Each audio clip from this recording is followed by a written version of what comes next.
I'd say it after breakfast, maybe she's going to reappear this morning. I'd say it after lunch, maybe she's going to reappear this afternoon. It had been 4 years, after all. Surely she'd established herself by now, forged a new life, a new identity. Maybe, at long last, she's going to emerge today, hold a press conference, shock the world. After answering the shouted questions from the astonished reporters, she'd lean into the microphone. "William. Harry.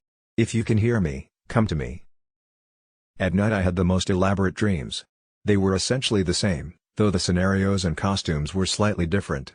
Sometimes she'd orchestrate a triumphant return, other times I'd simply bump into her somewhere. A street corner. A shop. She was always wearing a disguise, a big blonde wig. Or big black sunglasses. And yet I'd always recognize her. I'd step forward, whisper, "Mummy? Is it you?"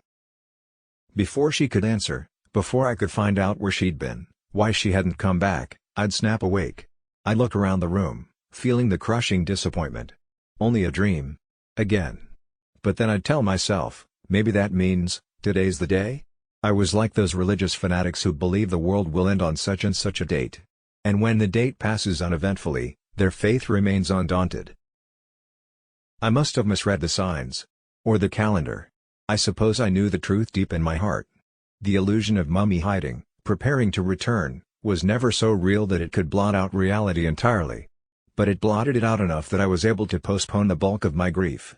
I still hadn't mourned, still hadn't cried, except that one time at her grave, still hadn't processed the bare facts.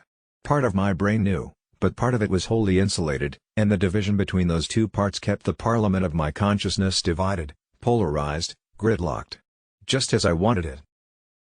Sometimes I'd have a stern talk with myself. Everyone else seems to believe that Mummy is dead, full stop, so maybe you should get on board. But then I'd think, I'll believe it when I have proof. With solid proof, I thought, I could properly mourn and cry and move on.